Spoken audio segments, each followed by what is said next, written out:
Hello viewers, welcome to our channel. గత కొద్ది రోజుల నుంచి మనం ఒక న్యూస్ అయితే బాగా చూసాము. అదేంటంటే ఒక కెప్టెన్ అంశుమాన్ సింగ్ అనే ఒక సైనికుడు, కెప్టెన్, ఆయన చనిపోవడము, ఆ తర్వాత ఆయన సతీమణికి అలాగే వాళ్ళ మదర్కి ఆయనకి కీర్తి చక్ర అవార్డుని ఆయన అమరవీరుడిగా ఆయన ప్రకటించి ఆయన కీర్తి చక్ర అవార్డుని ఆయన పేరెంట్స్కి అలాగే ఆయన సతీమణికి ఇవ్వడం జరిగింది. అది ఒక 4-5 రోజులుగా వైరల్ అయింది బాగానే. అదంతా చూసాం మనం. అయితే దీంట్లో ఇప్పుడు కొత్తగా కొన్ని ట్విస్టులు వస్తున్నాయన్నమాట ఈ కథలో. అదేంటంటే ఆయన వైఫ్ ఎవరైతే ఉన్నారో ఆమె ఒక ట్విస్ట్ ఇచ్చారు. ఎవరో ఊహించని ట్విస్ట్. వీళ్ళిద్దరి చాలా అన్యోన్యమైన ఒక అద్భుతమైన ప్రేమ కథ. సో ఈ ప్రేమ కథ అందరూ మాట్లాడుకున్నారు ఆయన చనిపోయిన తర్వాత. అరే, ఇంత మంచి బ్యూటిఫుల్ లవ్ బర్డ్స్ వీళ్ళు పెళ్లి చేసుకున్నారు, చాలా బాగుంది జీవితం, ఫ్యూచర్ బాగుంటుంది అనుకుంటే ఇలా జరిగిందే అంటూ కొంత సోషల్ మీడియాలో వార్తలు వచ్చాయి, పత్రికల్లో కూడా రాశారు. ఈమె ఈ కీర్తి చక్ర అవార్డు తీసుకున్న తర్వాత ఆయన సతీమణి స్మృతి సింగ్ ఎవరైతే ఉన్నారో ఆమె ఈ కీర్తి చక్ర అవార్డు తీసుకున్న తర్వాత కూడా అరే వీళ్ళ ప్రేమ ఇలా అయిపోయింది అని ఆమె విషన్న వదనాన్ని చూసి అందరూ మాట్లాడుకున్నారు. సో ఇలాంటి సిచ్యుయేషన్లో ఇప్పుడు కొత్తగా వచ్చిన ట్విస్ట్ ఏంటంటే ఆ కీర్తి చక్ర అవార్డుతోటి ఆమె వెళ్ళిపోయారు అని చెప్పేసి. ఎక్కడికి వెళ్ళారు ఏంటి అనే వివరాలు ఇంకా తెలియలేదు. అయితే అసలు ఈ అంశుమాన్ సింగ్ ఎవరు, వీళ్ళ ప్రేమ కథ ఎలా మొదలైంది, ఈమె ఎందుకు ఇలా సడన్గా, ఎంతో ప్రేమించిన వ్యక్తి ఆయన చనిపోయాడు, సో ఆయన త్యాగం, దేశం కోసం చనిపోయిన వ్యక్తి త్యాగాన్ని గుర్తించకుండా సడన్గా ఈమె ఎందుకు ఇలాంటి ట్విస్ట్ ఇచ్చింది అనేది ఒకసారి మనం చూద్దాం. అసలు వీళ్ళ ప్రేమ కథ ఎలా మొదలైందంటే అంశుమాన్ సింగ్ చాలా ఇంటెలిజెంట్ అనమాట, చాలా బాగా చదువుతాడు. ఆయన ఎప్పుడైతే ఇంటర్మీడియట్ అయిపోయిందో వెంటనే ఆయన మెడిసిన్ చదవాలనుకున్నారు. మెడిసిన్ సంబంధించిన ఆయన ఒక కాలేజీని ఎంచుకున్నారనమాట ఎగ్జామ్స్ రాసి. అదేంటంటే ఆర్మ్డ్ ఫోర్స్కి సంబంధించిన ట్రైనింగ్ ఇచ్చే కాలేజీ. ఆ ఎడ్యుకేషన్ వాళ్ళ కోసం మాత్రమే ఉంటుంది. అలాంటి కాలేజీలో ఆయన సీటు సంపాదించి, ఇది జాతీయ స్థాయిలో చాలా కష్టమైందనమాట. సో ఆయన కష్టపడి సీటు సంపాదించి చదవడం జరిగింది. ఆ తర్వాత వీళ్ళకి మెడికల్గా మొత్తం పూర్తి స్థాయి ఎడ్యుకేషన్, ఆర్మీకి సంబంధించి ఆయన క్యాడర్ సంపాదించుకొని పూర్తి స్థాయి ఆ ఎడ్యుకేషన్ ట్రైనింగ్తో సహా నేర్చుకునే అవకాశం, మళ్ళీ ఇంకో కాలేజీలో చేరాల్సి వచ్చింది. అది కూడా జాతీయ స్థాయిలో దానికి ఎగ్జామ్ ఉంటుంది, అది రాసి క్వాలిఫై అయ్యి చదవాలన్నమాట. సో ఆ కాలేజీ పూణేలో ఉంది. సో ఆ కాలేజీలో చదివాడు అనమాట, ఆర్మ్డ్ ఫోర్సెస్ సంబంధించిన కాలేజీ. సో అక్కడ ఆయన పూర్తిగా చదువుతున్న క్రమంలో ఆయన లవ్ స్టోరీ మొదలైంది, కాలేజీ లవ్ స్టోరీ. సో వేరే ఇంజనీరింగ్ కాలేజీలో చదువుతున్న ఈ స్మృతి సింగ్ని చూసి ఆయన ఇష్టపడ్డము. ఆ తర్వాత ఇద్దరి మధ్య లవ్ చాలా కొద్ది నెలల్లోనే ఆ లవ్ పుట్టి దాదాపు 8 సంవత్సరాలు వీళ్ళు లవ్లో ఉన్నారనమాట. సో ఆయన చదువు, ఈమె వేరే చోట ఉంటుంది, ఆయన వేరే ఊర్లో పూణేలో ఉంటున్నాడు. సో అలాగే వీళ్ళిద్దరి లవ్ దూరంగా ఉంటూనే ప్రేమించుకుంటూ వచ్చారు. అయితే ఈ ప్రేమ కూడా ఎంతో అన్యోన్యంగా అండర్స్టాండింగ్తో జరుగుతూ వచ్చింది. సో వీళ్ళిద్దరూ, ఈయన ఆల్రెడీ ఆర్మీలో కెప్టెన్ క్యాడర్లో ఉన్నారు కాబట్టి సో ఈయన ప్రేమకి ఇంకా ఇంట్లో కూడా ఏం అడ్డు చెప్పలేదు, ఓకే అన్నారు. సో 8 సంవత్సరాల ప్రేమ తర్వాత వీళ్ళు పెళ్లి చేసుకున్నారు. స్మృతి సింగ్ కూడా అతన్ని చూడగానే ప్రేమలో పడిపోయాను, నేను లవ్ ఎట్ ఫస్ట్ సైట్ లాంటిది నాకు అని చెప్పేసి చెప్పింది.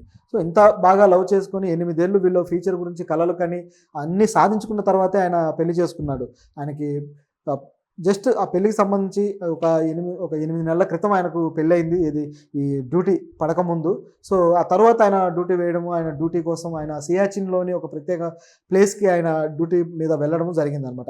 ఈ సియాచిన్ తెలిసిందే కదా, ఈ సియాచిన్ అనే ప్లేస్ మన చైనా ఇండియా బార్డర్కి సంబంధించి చైనా వాళ్ళు ఆక్రమించుకొని వాళ్ళ ఆధీనంలో ఉన్న ప్లేస్ కొంత ఉంది. సో ఆ బార్డర్కి చివరి దాకా వెళ్ళి అక్కడ వీళ్ళు సైనికులు, గస్తీగా సైనికులు ఉంటారు కదా, వాళ్ళకి ఈయన మెడికల్ సపోర్ట్ ఇవ్వాల్సిన పరిస్థితి ఏర్పడింది అనమాట. సో ఆ డ్యూటీ మీద ఆయన వెళ్ళాడు పెళ్ళైన జస్ట్ 3 నెలలకే. వెళ్ళిన తర్వాత అక్కడ 3 నెలలు ఆయన అలా గడుస్తూ వచ్చింది. సో అలా గడిచిన క్రమంలో అక్కడ పరిస్థితులు కూడా చాలా కఠినంగా ఉంటాయన్నమాట. ఆ సియాచిన్ అనే ప్రాంతంలో ఎంత కఠినంగా ఉంటాయంటే కనీసం ఒక టీ కాచుకోవడానికి కూడా కనీసం 3 గంటలు పడుతుంది వాళ్ళకి. ఎందుకంటే ఆ మంచు, హీట్ చాలా తక్కువగా ఉండి మంచు విపరీతంగా ఉండటం వల్ల టీ కూడా సరిగ్గా కాలదు. అది 3 గంటల టైం తీసుకుంటుంది. వాళ్ళకు వాటర్ ఇబ్బందులు కూడా ఎక్కువ వస్తుంటాయి. అలాగే వాళ్ళకి ఏదైనా అత్యవసర పరిస్థితి వస్తే వాళ్ళు మళ్ళీ మెయిన్ బేస్కి ఇన్ఫామ్ చేయడము, అక్కడ నుంచి హెలికాప్టర్ల ద్వారా రావాలి తప్పితే మామూలుగా రోడ్ మార్గంలో వచ్చే పరిస్థితి కూడా చాలా తక్కువ అనమాట. సో అంత కఠినమైన పరిస్థితి వాళ్ళకి అక్కడ ఉంటుంది. వాళ్ళు నివసించడానికి కూడా మామూలు గుడారాలు సరిపోవు. ఈ మంచు తుఫాన్ల వల్ల మామూలు గుడారాలు అన్నీ పాడైపోయే ప్రమాదం ఉంది. అలాగే ఈ మంచు రోజు రోజుకి పెరుగుతూ ఉండడం వల్ల ఆ మంచులో కూరికిపోయి మంచు దాదాపు ఒక 50, 60, 70 అడుగుల ఎత్తు దాకా మంచు పేరుకుంటుందన్నమాట. సో అంత కఠినమైన పరిస్థితుల్లో వీళ్ళు ఉండడానికి గుడారాలు ఇవి కాకుండా ఒక స్పెషల్ గుడారాలు ఉన్నాయన్నమాట. ఆ గుడారాలు వచ్చేసి ఫైబర్ గ్లాస్ గుడారాలు. సో ఇవి డిఫరెంట్గా ఉంటాయి. సో వీటిల్లో వాళ్ళు సంరక్షించుకోవడం జరుగుతుంది. అలాగే వీళ్ళకి మెడికల్ ఏదైతే ఉందో మెడికల్కి సంబంధించిన అవసరాలు కావచ్చు, ఇలా ట్రీట్మెంట్ కావచ్చు, దీనికి సంబంధించి కూడా ఇలాంటి ఫైబర్ గుడారం ఒకటి ఏర్పాటు చేయడం జరిగిందనమాట. సో ఇందులో ఆయన వర్క్ చేస్తూ ఉంటాడు. ఏదైనా సరే వీళ్ళ ట్రీట్మెంట్కి సంబంధించి ఇలా వాళ్ళకి సంబంధించిన వాతావరణం ఉంటుంది. ఇంత కఠినమైన పరిస్థితుల్లో ఆయన ఉంటూ ఇక ఆయనకి రోజు కేవలం ఆమెతోటి స్మృతి సింగ్ తోటి మాట్లాడడం తప్ప ఇంకా వేరే ఏమీ చేయడానికి కూడా అవకాశం లేని పరిస్థితి అనమాట. ఫోన్లో వీడియో కాల్ చేయడం, మాట్లాడడం ఇలా ఉంటుంది. ఇంకా వీళ్ళు బయటకు వచ్చి వేరే తిరగాలన్నా ఎక్కడ తిరగలేరు, కేవలం గస్తీ మాత్రమే ఉంటుంది వీళ్ళకి. సో అలాంటి పరిస్థితిలో ఉన్నారు వీళ్ళు. సో ఇలాంటి సిచ్యువేషన్లో ఆమెతో రోజు మాట్లాడుతూ వచ్చాడు. ఆయన చనిపోయే ముందు రోజు రాత్రి ఆయన ఆమెతోటి ఫ్యూచర్ గురించి ఇద్దరు కొన్ని ప్రణాళికలు కూడా వేసుకున్నారు. అదేంటంటే ఇంకా పిల్లల్ని కనాలి, ఆ తర్వాత వాళ్ళ ఎడ్యుకేషన్ గురించి ఎలా ఉండాలి, తర్వాత భవిష్యత్తు ఎలా, తర్వాత 15 ఏళ్ళు ఎలా ప్లాన్ చేసుకోవాలి తన కెరియర్లో కావచ్చు, ఆమె కెరియర్లో కావచ్చు అంటూ చాలా చక్కగా మాట్లాడుకొని అన్నీ కూడా ప్రణాళికలు రచించుకున్నారు. ఈ విషయమంతా ఆమె తర్వాత మీడియాలో కూడా చెప్పడం జరిగింది. అయితే ఇంత మాట్లాడుకున్న తర్వాత ఆ నెక్స్ట్ డే ఆ రాత్రి అనుకోకుండా ఒక పెద్ద ఫైర్ యాక్సిడెంట్ జరిగి ఆ మెడికల్ సంబంధించిన ఏదైతే గుడారం ఉందో దాంట్లో పెద్ద ఫైర్ యాక్సిడెంట్ జరిగింది. సో దాంతో వీళ్ళు ఇంకా ఇమీడియట్గా రియాక్ట్ అయిపోయి అందరూ సైనికులు అక్కడ చిక్కుకొని ఫైర్ యాక్సిడెంట్లో చిక్కుకున్న సైనికుల్ని కాపాడడానికి కొంతమంది ప్రయత్నించారు. ఆ ప్రయత్నంలో ఈయన కూడా ఉన్నాడనమాట, అంశుమాన్ సింగ్. తాను కూడా ప్రయత్నించి, ఎందుకంటే తన కళ్ళ ముందు సైనికులు అలా అగ్నిలో ఆహుతైపోతుంటే చూస్తూ ఉండలేడు కదా, పైగా ఒక డాక్టర్గా ఆయన బాధ్యతలు, ఆయన రెస్క్యూ టీం కాకపోయినా సరే ఆయనకు ఇవన్నీ వాళ్ళకు నేర్పిస్తారు. ఎందుకంటే ఇలాంటి కఠిన పరిస్థితుల్లో తట్టుకొని ఉండాలంటే ఇవన్నీ వాళ్ళకు వచ్చి ఉంటాయి. కెప్టెన్ క్యాడర్గా ఉన్నాడంటే మీరు అర్థం చేసుకోవచ్చు. సో ఇంత రెస్క్యూ టీం కాకపోయినా సరే ఆయనకు ఆ కెపాసిటీ ఉంటుంది. సో వెళ్ళి దాదాపు 3 ఆర్మీ జవాన్లను కాపాడాడు. 3 జవాన్లను కాపాడాడు. కానీ ఈలోపు ఆయన మరింత ప్రమాదకరమైన పరిస్థితిలోకి వెళ్ళిపోయాడు. మంటలు చుట్టుముట్టి మొత్తం ఆయన సజీవ దహనం అయిపోయాడు అనమాట. చాలా ఘోరంగా చనిపోయాడు. ఇంత ఘోరంగా చనిపోయిన తర్వాత ఈ న్యూస్ని తెల్లారేసరికి ఆయన వైఫ్కి తెలియజేయడం జరిగింది గవర్నమెంట్. దాంతో ఆమె కూడా దిగ్భ్రాంతికి గురయ్యారు. ఒక్కసారిగా షాక్ అయిపోయారు. ఏంటి ఇలా జరిగింది, రాత్రే కదా మాట్లాడుకున్నాం, రాత్రే కదా ఫ్యూచర్ గురించి కలలు కంటూ చెప్పుకున్నామంటూ ఆమె దిగ్భ్రాంతికి గురయ్యారు. సో ఇంత షాక్ అయిన తర్వాత ఇక ఆమెకి నోట మాట కూడా రాలేదు. ఆ తర్వాత ఇక ఆయన బాడీని తీసుకురావడం అన్నీ ఆ ప్రభుత్వ లాంఛనాలతో అదంతా జరిగింది. సో ఆ తర్వాత ఆమె సంవత్సరం పాటు గడిచిపోయింది. ఇదంతా జరిగింది వచ్చి గత సంవత్సరం 23 జూన్ 18 అనుకుంటాను జరిగింది.